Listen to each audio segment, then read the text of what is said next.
چلیں اس پر کامران مرزا صاحب، آپ ایک تو جو اب سچویشن بن رہی ہے اور ایک طرف احتجاج ہو رہے ہیں، آج مولانا نے کہا بھی کہ احتجاج کا راستہ نہ لیں، ایس سی او ہونے دیں، پاکستان کے مفاد میں ہے۔ دوسرا یہ ہے کہ آپ کے آئینی ترمیم کو سپورٹ نہ کرنے کے نتیجے میں اس بات کا خدشہ بڑھ جائے گا کہ لوگوں کے دوسری پارٹیوں کے لوگوں کے ضمیر کو جگا کے نمبر پورا کیا جائے گا اور اس کو P T I horse trading کا نام دے رہی ہے۔ آپ کے خیال میں یہ اچھی چیز ہو رہی ہے یا بری ہو رہی ہے؟ کیونکہ فاروق نائک صاحب نے عدالت میں کھڑے ہو کر یہ کہا ہے کہ ہارس ٹریڈنگ تو جمہوریت کے لیے اچھی ہے، دوسرے ملکوں میں سمجھا جاتا ہے کہ اس سے جمہوریت مضبوط ہوتی ہے۔ آپ کے خیال میں ہارس ٹریڈنگ اچھی چیز ہے بری چیز ہے؟ سر اس سے بری چیز کوئی بھی نہیں ہے۔ دیکھیے، آپ پارٹی کے ٹکٹ پہ آتے ہیں، پارٹی کا ووٹ ہوتا ہے جو آپ کو ملتا ہے۔ ممکن ہے کہ آپ کو کچھ ووٹ آپ کی اپنی وجہ سے بھی ملتا ہو،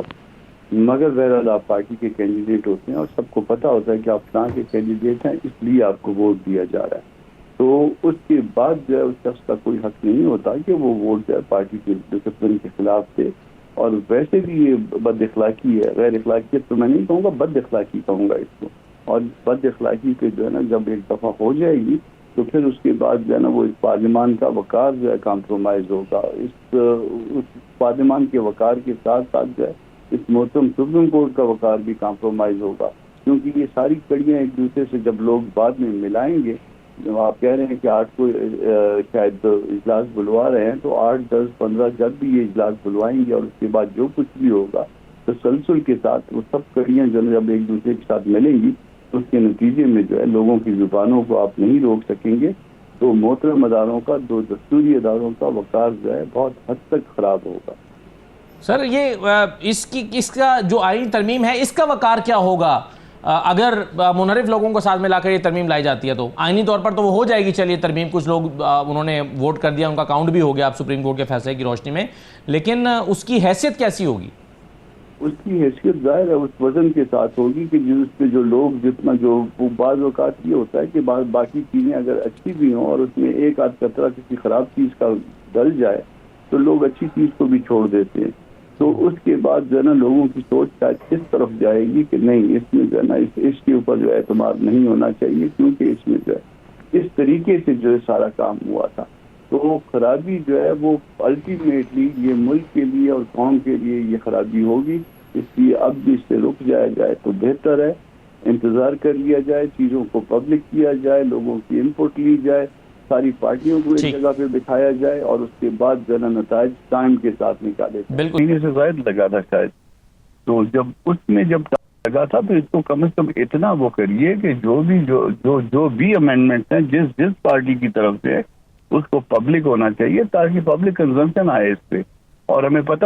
پتہ چلے کہ کیا کرنا کیا ہے، پبلک کی کیا رائے ہے۔ پبلک کی رائے ہم سے اتفاق کرتی ہے۔ میں ایک شخص ہوں یا میرے ساتھ جو چند اگر وکیل ہیں وہ چند اشخاص ہیں یا پارٹی کے اندر جو ہے نا کچھ افراد ہیں، مگر اس کا مطلب یہ نہیں ہے کہ ہماری رائے کوئی ایسی ایبسولوٹ ہے۔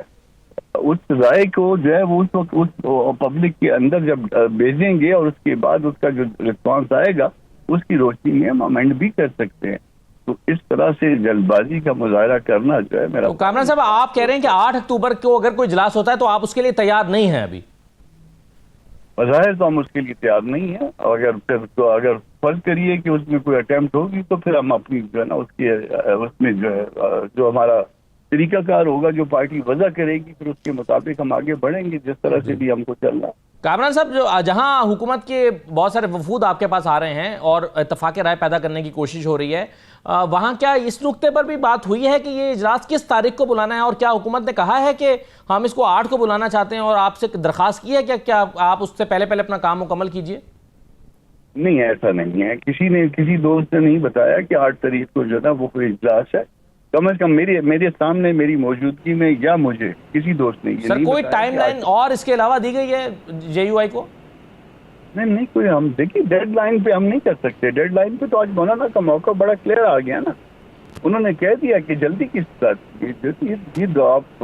یہ چنگائی کانفرنس ہے نا، اس کو یہ چنگائی گروہ کی کانفرنس جو ہے اس کو گزرنے دیجیے۔ کوئی ڈاکومنٹ ابھی تک جو ہے نا آفیشلی شیئر نہیں ہوا، جو گورنمنٹ ڈیمانڈ ہے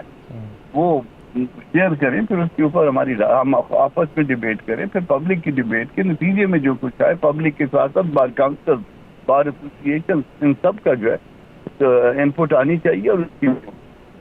اور کامران صاحب کوئی ابھی تک کوئی مسودہ کسی حد تک آپ اس کو تیار کر پائے ہیں یا شیئر کر پائے ہیں پی ٹی آئی کے ساتھ یا بلاول صاحب کے ساتھ پیپلز پارٹی کے ساتھ؟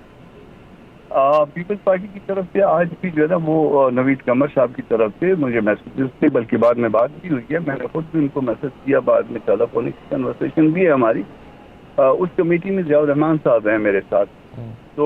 وہ آج نہیں تھے، کل تک میں خود نہیں تھا، میں کوئٹہ میں تھا، اور آج ضیاء الرحمان صاحب ڈی آئی خان میں تھے۔ تو میں نے ان کو کہا کہ میں ان سے پوچھ لیتا ہوں ضیاء صاحب سے، اور اس کے بعد جو ہے وہ پھر میں آپ کو بتا دیتا ہوں کہ میں آپ کے ساتھ کب بیٹھ سکوں گا یا ہماری کمیٹی آپ کے ساتھ کب بیٹھ سکے گی،